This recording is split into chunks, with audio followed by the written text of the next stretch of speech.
Hello students, in this video we see trigonometry second. यामध्ये आपण पाहणार आहोत allied angle. First we see definition of allied angles. If the sum or difference of two angles is either 0 or integral multiple of 90, then such angles are called as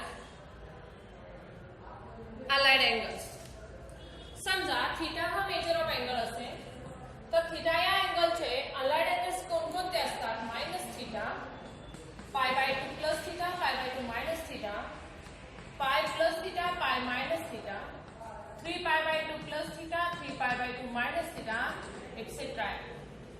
अशा अँगल्सना या थीटाचे allied angles असे म्हणतात. म्हणजे बघा याची सम केली तर 0 येतो. परत बघा थीटा आणि पाय बाय 2 प्लस थीटा घ्या, या दोघांची सम केली तर 0 येणार नाही किंवा 90 च्या पटीत येणार नाही. तर या दोघांचा डिफरन्स करूया. म्हणजे काय होईल, यामधून आपण मायनस थीटा डिलीट केला तर हा मिळाला पाय बाय 2. म्हणजेच अशा प्रकारचे अँगल्स निवडा की ज्या दोघांच्या अँगलची बेरीज ही 0 तरी असेल किंवा वजाबाकी 0 तरी असेल किंवा 0 इंटिग्रल मल्टिपल ऑफ 90 90 च्या पटीत असणार आहे. अशा अँगल्सना अलाइड अँगल्स असं म्हणतात. आता अलाइड अँगल्स मध्ये आपण परत पुढे जाऊन पाहणार आहोत trigonometric function. That is trigonometric functions म्हणजे कोणकोणते? Sine, cos, tan, cot, sec, cosec. यासाठी अलाइड अँगलच्या व्हॅल्यूज काय होतात? त्यापैकी तुम्हाला काय माहिती आहे? Sine of minus theta is a minus sine theta, cos of minus theta is a cos theta. हे एकासाठी आपल्याला माहिती असलेल्या व्हॅल्यूज आपण लिहिले. नाव next, cos of pi by 2 minus theta is a sine theta. यापूर्वी तुम्ही 10वी मध्ये हे शिकलेला. Cos of pi by 2 minus theta is a sine theta आणि sine pi by 2 minus theta is a cos theta. Next आपल्याला आणखी पुढे जाऊन काय शोधायचं आहे? Cos pi by 2 plus theta.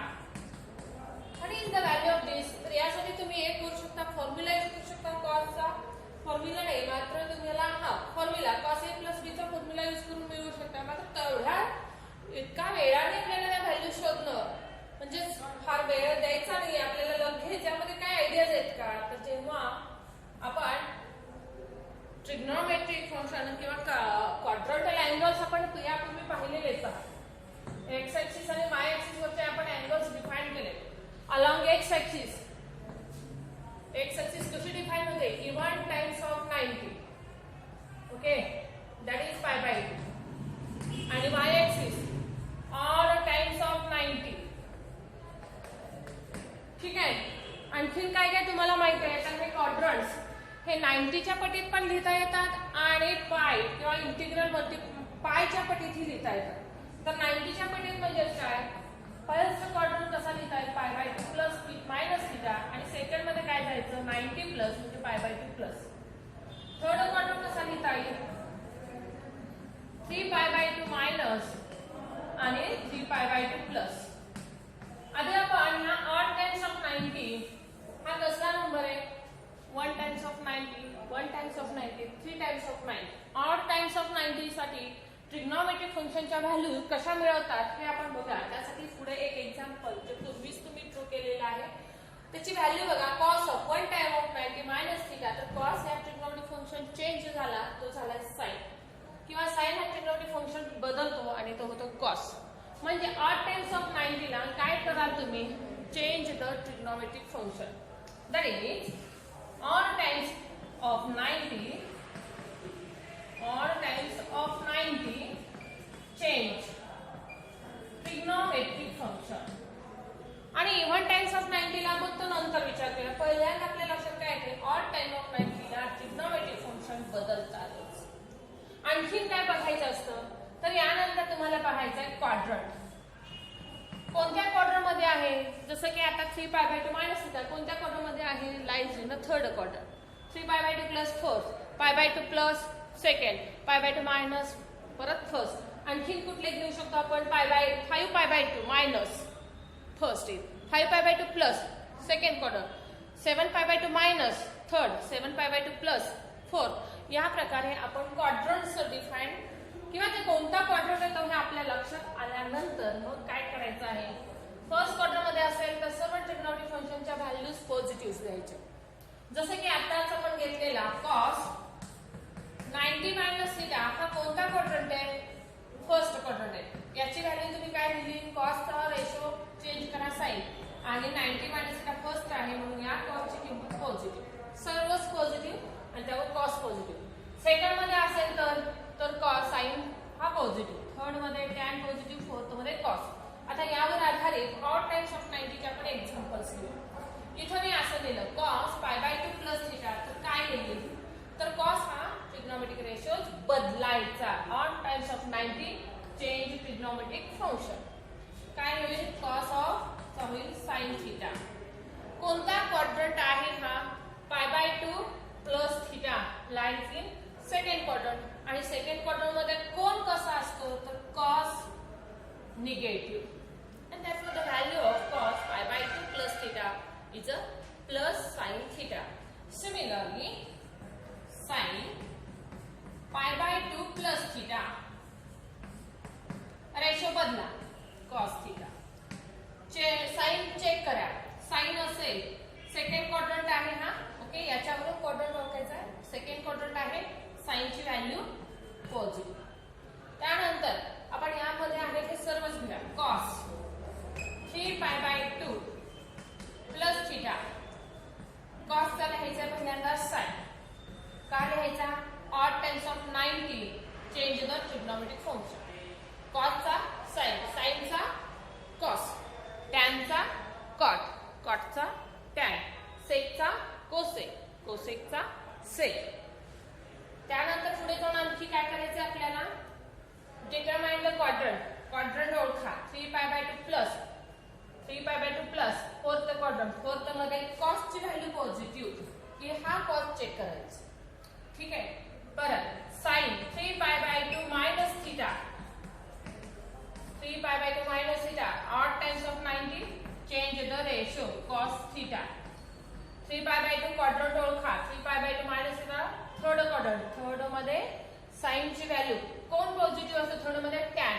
मग sin cos दोघेही निगेटिव्ह, परंतु आपण हा साइन चेक करायचा आहे त्याची व्हॅल्यू निगेटिव्ह. अशा प्रकारे आपण कोणत्या व्हॅल्यू शोधू शकलो.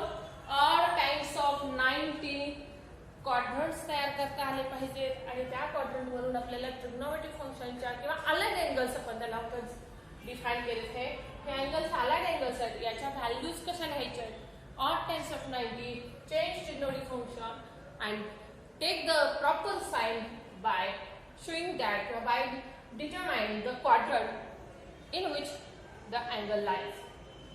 आणि यावरून आपण ट्रिग्नोमेट्रिक फंक्शनच्या अलाइड एंगलच्या कोणत्या एंगलसाठी आपण व्हॅल्यूज दिल्या. ऑड टाइम्स ऑफ 90 या टाइप साठी. नाउ नेक्स्ट आपण पुढे जाऊया. Even times of 90. Even times of 90 means x axis. Okay, that is हा एंगल फर्स्ट क्वाड्रंट हा कसा घेऊ शकतो आपण. हा पाय असेल तर हा पाय मायनस, हा पुढे जाणार पाय प्लस. हा कसा लिहायचा. हा 2π मायनस आणि हा 2π प्लस किंवा सिंगल नुसता थिटा सुद्धा लिहितात. ओके, हे झाले इव्हन टाइम्स. आता इव्हन टाइम्स ऑफ 90 हे एंगल्स कसे दिसत आहेत तर ह्याच्या डिनॉमिनेटरला काही नाहीये. म्हणजेच कसं आहे पाय प्लस 2π मायनस 2π प्लस किंवा पाय मायनस असे. इथं काय तर डिनॉमिनेटर π/2 असे इथं नाही. हा एक तुम्हाला बदल लगेचच लक्षात येईल. यानंतर काय करायचं आहे. फॉर एक्झाम्पल आपण एक एक्झाम्पल घ्या. cos π मायनस थिटा याची व्हॅल्यू शोधायची आहे. cos π even times of 90 does not change the trigonometric function. काय लक्षात ठेवायचं. Even times of 90 does not change trigonometric function. आणि मग काय लिहायचं. cos π minus theta cos theta. परत काय करायचं आहे दोन्ही मध्ये तेच क्वाड्रंट ओळखा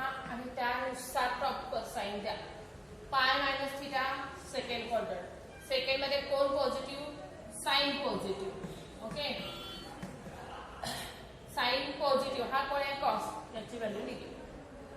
चला तर मग या पद्धतीने आपण काही एक्झाम्पल्स इथं घेऊ. साइन 2 पाय मायनस थिटा हा काय येईल साइनच होईल. क्वाड्रंट कोणता आहे 2 पाय मायनस फोर्थ मध्ये कॉस ची व्हॅल्यू साइन ची व्हॅल्यू निगेटिव्ह. कोण पॉझिटिव्ह असतो कॉस पॉझिटिव्ह. ठीक आहे आपण आणखी घेऊया tan 2 pi minus theta. Tan ची व्हॅल्यू परत टॅनच राहणार आहे. साइन प्रॉपर दिल्याशिवाय हे आन्सर करेक्ट होणार नाही. आणि प्रॉपर साइन देण्यासाठी क्वाड्रंट ओळखा. फोर्थ मध्ये कॉस ची व्हॅल्यू पॉझिटिव्ह त्यामुळे टॅन ची व्हॅल्यू निगेटिव्ह. आणखी कितीही पण एक्झाम्पल्स या दोनच फॉर्म्युल्याने सोडवू शकतो. दोन मध्ये आपण परत भाग करूया. Odd times of 90 change trigonometric function. Even times of 90 does not change trigonometric function. त्यानंतर साइन द्यायची आपल्याला प्लस की मायनस प्रॉपर साइन द्यायचीच आहे. आणि ती साइन देण्यासाठी तुम्ही काय करायचं आहे कोणत्या क्वाड्रंटमध्ये कोणतं ट्रिग्नोमेट्रिक फंक्शन पॉझिटिव्ह असतं किंवा हा formula sine tan cos and then we take the proper sine and hence we complete this point that is allied angles. तो कसे त्याचे फॉर्म्युलेज लिहायचे आहेत हे आपण इथं कंप्लीट केले. Next we take examples in exercise 3.2. First, find the value of sin 690 degree. Second one is cos 600 degree. And third, tan minus 690 degree. जेव्हा आपण अँगल बघूया tan minus 855 degree.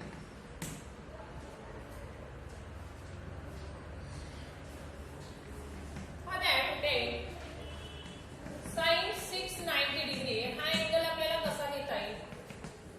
किती रोटेशन्स कंप्लीट केले गेले. एक रोटेशन्स कंप्लीट केले 360 degree. ते बाजूला काढून घ्यायचे म्हणजे हा अँगल कसा मांडायचा आहे 690 degree can be written as 360 degree plus 330 degree. Then the value of this sin a complete rotation, one complete rotation plus 330 degrees. This can be written as a sin 330 degree. Period by periodicity आपण काय लिहू शकतो कितीही complete rotations करा कारण परत त्याच पोझिशनला तो आला आणि therefore we written this as a sin 330 degree. Sin 330 degree this angle can be written as किती टाइम्स 90. आता आपण एक कंप्लीट रोटेशन नंतर आपण 90 च्या पद्धतीत जाणार होता. 330 डिग्री हा किती कसा घेता येईल 90 180 270 अधिक 60 270 डिग्री प्लस 60 डिग्री. आता विचार काय करायचा 3 टाइम्स ऑफ 90 270 डिग्री हा कसा घेता येईल 3 into 90. That is 3 is an odd number and therefore we take this cos 60. Quadrant ओळखा कसा ओळखायचा 270 that is हा 270 आणि पुढे and therefore quadrant कोणता आहे 4 आणि 4th मध्ये sin ची value negative and therefore value of this is a minus cos 60 that is minus 1/2 and hence we आणि अशा प्रकारे आपल्याला या एक्झाम्पलची किंवा या sin 690 डिग्रीची व्हॅल्यू मिळाली -1/2. Now next example. Cos 600 degree. हाय असाच हा cos 360 प्लस तो किती कंप्लीट रोटेशन करू शकतो 8 आणि परत किती केले 240 डिग्री. आणि therefore हा परत अँगल आपल्याला cos 240 डिग्री देता येते. cos 240 डिग्री परत तो 90 किती टाइम्स 90 आहे प्लस उरलेला असं लिहायचं आहे. that is 180 plus 60. ओके त्यानंतर पहा cos 180 हा अँगल कसा लिहिता येईल 2 times of 90. 2 is a even number and therefore does not change the trigonometric function. Cos 180 plus theta is a cos theta. परत आपल्याला परत चेक करायचं आहे cos 180 हा कोणत्या क्वाड्रंट मध्ये येतो 180 plus which is lies in third quadrant and in third quadrant कोण पॉझिटिव्ह tan आणि म्हणून cos ची व्हॅल्यू निगेटिव्ह परत cos -1 हाफ ही व्हॅल्यू अशा प्रकारे cos 600 याची व्हॅल्यू -1 हाफ आली. Now next example tan -855 degree. आता हा अँगल निगेटिव्ह आहे आणि म्हणून फारसं टेन्शन घ्यायचं नाही. तो क्लॉकवाईज रोटेशन घालत राहील. कसं घ्यायचं हा tan ऑफ किंवा आणखीन एक करता येईल तुम्हाला जर हा पॉझिटिव्ह मध्ये घ्यायचा असेल tan ऑफ मायनस थिटा काय देता मायनस tan थिटा असं जाऊया किंवा आहे तिथं पण तुम्ही क्लॉकवाईजनी विचार करू शकता. ठीक आहे आपण या पद्धतीनं जाऊया. tan ऑफ मायनस थिटा बरोबर मायनस tan थिटा हे नंतर बघू आधी आहे या पद्धतीने जाऊया. किती रोटेशन क्लॉकवाईजनी तो पूर्ण करेल -220 दोन रोटेशन्स म्हणजे 360 ची दुप्पट 720 आणि त्यानंतर उरलेला अँगल लिहायचा किती थिटा येईल -135. अशा प्रकारे या दोघांची बेरीज -855 डिग्री येईल. देयरफॉर नेक्स्ट tan हा किती लिहिता येईल tan काय झाला बघा हा कसा झाला दोन कंप्लीट रोटेशन्स इथं आला आणि मग इथं आल्यानंतर मग तो अजून कोणत्या डायरेक्शनने निघालाय तर त्याच आणि म्हणून आपण इथं अँगल फक्त असा लिहिणार आहोत -135 डिग्री. ठीक आहे आता परत याला कसं घ्यायचं आहे किती टाइम्स 90 येतो -90 -45. ओके आता काय लिहा -1 times that is odd times of 90 येतो. Odd times of 90 change the trigonometric function cot 45 आणि आता फक्त क्वाड्रंट ओळखायचा आहे. कोणता क्वाड्रंट येईल 90 मायनस म्हणजे तो परत क्लॉकवाईज डायरेक्शननी कुठे येणार सेकंड मध्ये थर्ड मध्ये आणि थर्ड मध्ये tan ची value positive and therefore value is +1. आता हेच एक्झाम्पल आपण दुसऱ्या एका मेथडने पण सोडवूया. कोणत्या जे आताच आपण म्हटलं होतं तीही सोपी आहे. तुम्हाला काय माहिती पाहिजे त्यासाठी tan ऑफ मायनस थिटा बरोबर काय लिहायचं -tan theta. tan of -855 degree हा कसा लिहायचा -tan 855. त्यानंतर आपण मगाशी एक्झाम्पल सोडवत होतो त्याच पद्धतीने जाऊया. Minus as it is tan 720 plus 135 minus sine as it is 720 म्हणजे अँटी क्लॉकवाईजनी दोन रोटेशन्स केले हे मायनस साइनचा काहीच विचार करायचा नाही. याचं रिलेशन मिळेल tan 135 डिग्री. त्यानंतर minus sine as it is tan 135 degree कसा लिहायचा 90 plus 45 minus sine as it is tan 90 plus 45 किती टाइम्स 90 झाला हा 1 टाइम 90 असेल तर हा लिहायचा cot 45 90 plus 45 म्हणजे आला सेकंड मध्ये tan ची व्हॅल्यू निगेटिव्ह आणि म्हणून ही व्हॅल्यू मायनस आणि मायनस इंटू मायनस झाला हा प्लस cot 45 दॅट इज 1. म्हणजे तुम्ही दोन्ही मेथडनी जेव्हा सोडवाल तेव्हा करेक्टच आन्सर येईल. फक्त विचार तर क्लॉकवाईज डायरेक्शनने करायचं जसं की आपण अँटी क्लॉकवाईजनी पॉझिटिव्ह घेतो क्लॉकवाईजनी सुद्धा या पद्धतीनं जायचं आहे.